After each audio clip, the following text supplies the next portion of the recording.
I'm going to kind of like not rush through this because I'm going to be talking about some things that are very personal to me. And I think what I'm probably going to do is do this a handful of times, and maybe I'll share these.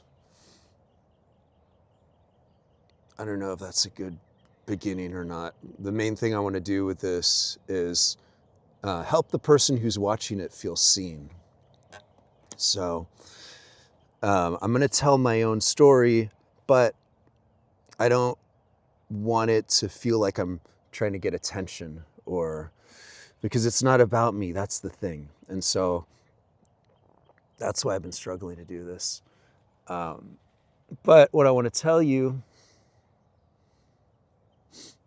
is basically that you've been lied to. I'm in the process of launching something that's very close to my own heart.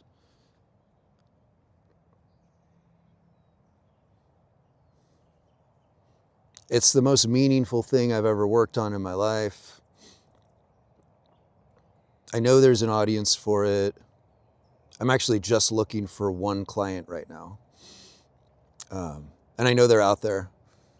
And I know that because for the first time in my life, I know that what I have to offer is valuable. And I think one of the most important things for us to arrive at is realizing that we're valuable independent of any way that the world is reflecting that back to us. Because I think that in order to become who we really are, I think we need to go through a period where our value is not reflected back to us by the world. And when we go through that period, by the way, I think the amount of time that it takes for us to go through that period is the amount of time that it takes for us to find the way back to a complete sense of restored self-worth. And that's the point of that journey, is to arrive at restoring your worth within yourself. And so that's a journey I've gone on over the last couple of years. I didn't mean to start this video with that, but one of my goals here is to be a little bit spontaneous. But what I wanted to tell you about is something that happened a couple of years ago, which was that I got fired from a job at Tesla. And it was one of the most devastating experiences of my life. And in some ways, I'm still recovering from it. But what it did to me was ultimately put me on the path that I felt like I was meant to be on, and am meant to be on. And I'm still learning to, more confidently inhabit that path, if I'm being completely honest. And so I'm going to tell you what happened after I got fired from Tesla. But first, I want to tell you about what happened to get me there. So I don't know if this is interesting or not. It's like I've wanted to tell my story for a while, because I think I genuinely have a profound story.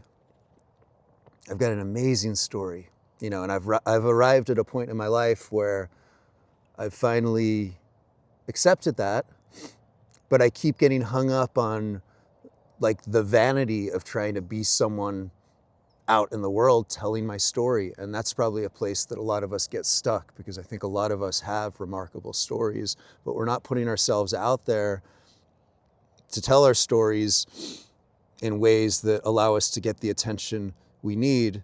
And getting attention is basically everything. This is one of the main things I wanted to talk about in this video, because attention is, I'm sure you've heard it, attention is the most valuable currency in the world. And so if you've heard it, do you just not believe it? Because if you really believed that, you would be figuring out how to get more of that type of currency.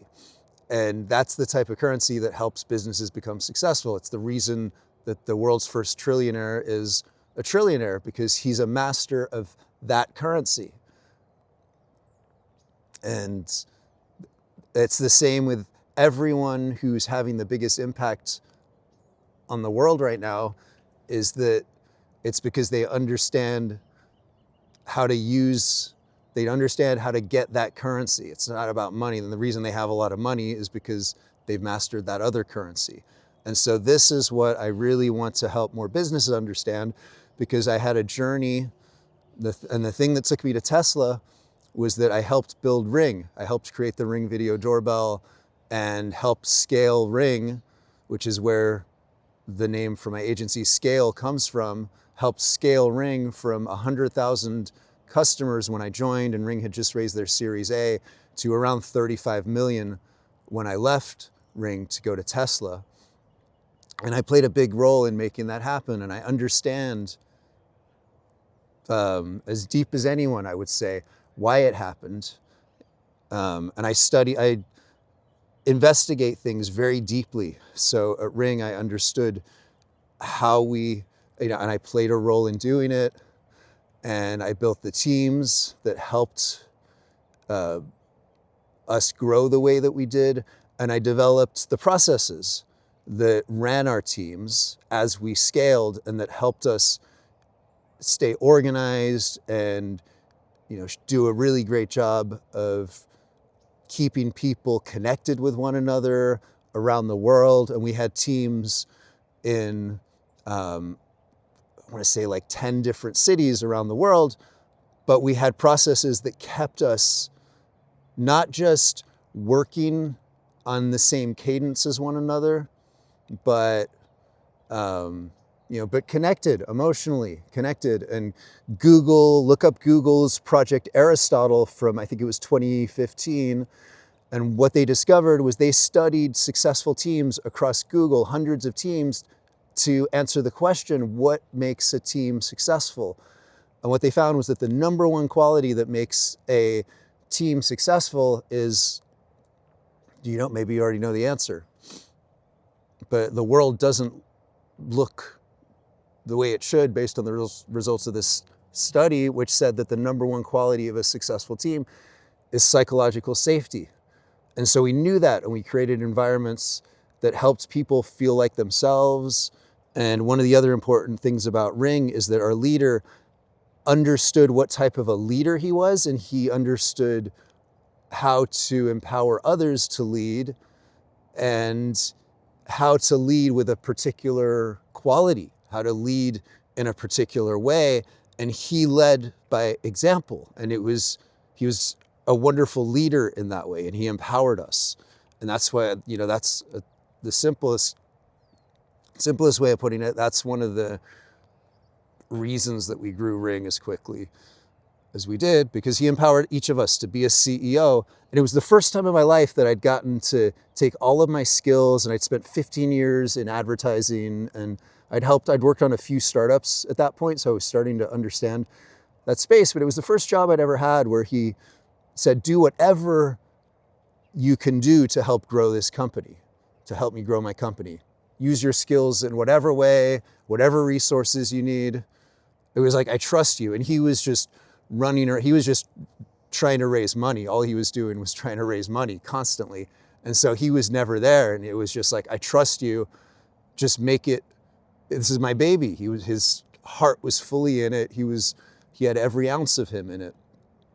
And he trusted us to kind of take care of his baby while he wasn't home, while he was running around everywhere. And it created an incredible culture. And we were people who loved working together, and those of us who were there in that early period are like connected for life, because you form a special bond. If you've been through that, you know what that's like. And that's beautiful. And in my mind, that's what business is all about. And that's what Scale, my agency, is about. Because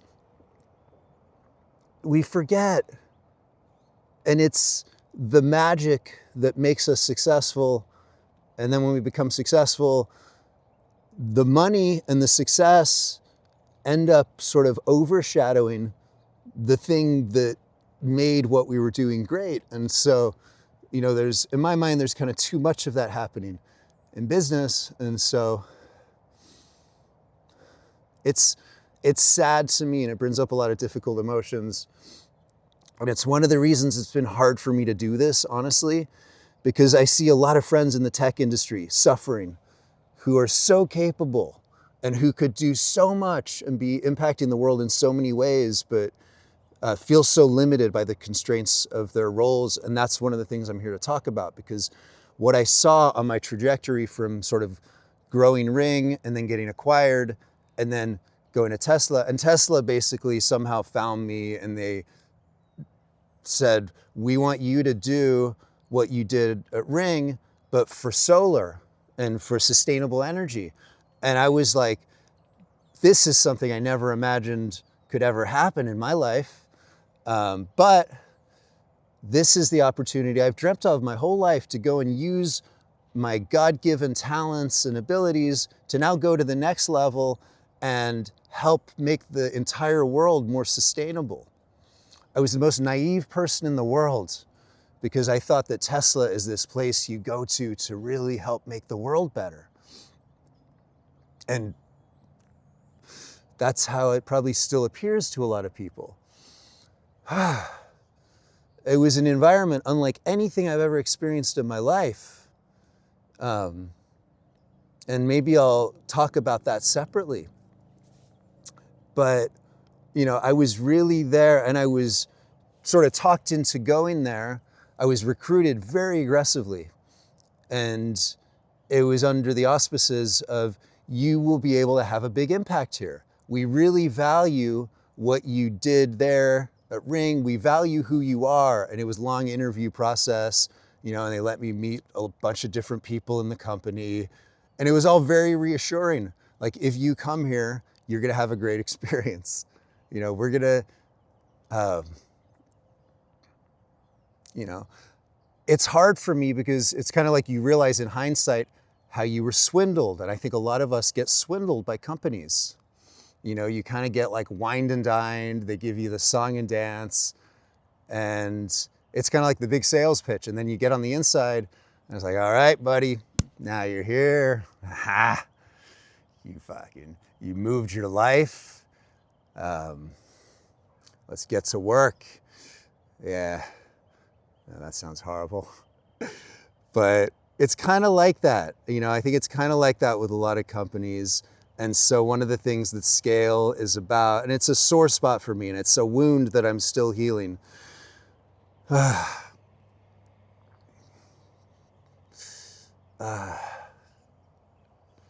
You know, I think a lot of us have that wound, that we were kind of duped by business. And so, but I think here's the thing, is that I want to bring hope, because I believe it's all solvable. I don't believe any of the solutions are that hard.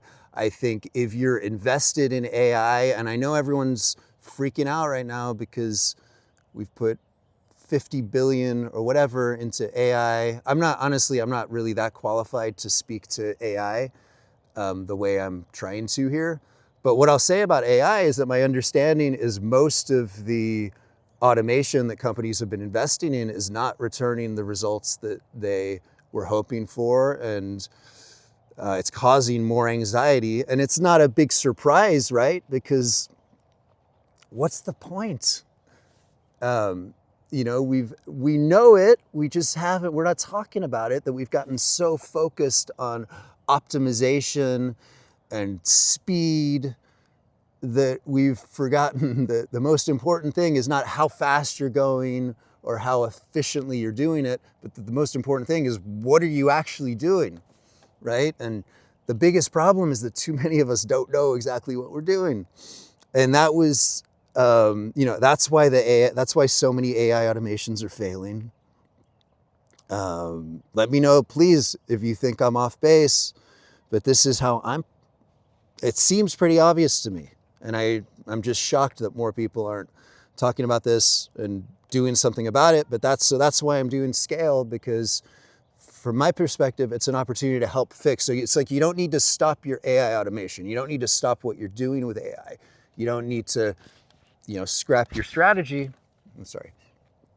You just need to lay a foundation that your automation is going to sit on top of. And that foundation is about your culture. It's about, and specifically, it's about how you run product development. It's about your product culture, because successful companies have clear product cultures. And your product culture, I'm sorry to say this, if maybe this is, I don't know, maybe some people don't agree with me. This is just from my limited perspective, but it's the best companies have strong product cultures. And I guess some types of leaders will agree with that and some won't. And that's why I think putting something like this out in the world, you just have to accept it's not for everyone. So, you know, I know there's going to be people who will detest what I'm putting out there. And, you know, maybe that's why it's been hard. But the point is that companies that have strong product cultures will have the biggest impact going forward. And one of the reasons that business is, I want to say business is struggling, but I think business is just, my biggest problem with business is it's uninspiring. What's the most inspiring company in the world? Like, the biggest companies in the world should be the most inspiring. You know, these companies that are creating incredible innovations in AI should be inspiring us. Instead, they're terrifying us. So what's wrong there? And I think the thing that's wrong is a major lack of emotional intelligence, a major lack of sort of getting out of our analytical left brains and getting into more of our feeling, emotional bodies. And this is going to freak some people out, but I also think it's about bringing the feminine back into business, because I think so much of business is so masculinized, so masculine, and we don't even realize it because it's just so common, you know. And we could probably do a whole video on what I actually mean by that. But one way of looking at it is just, you know, women have to act like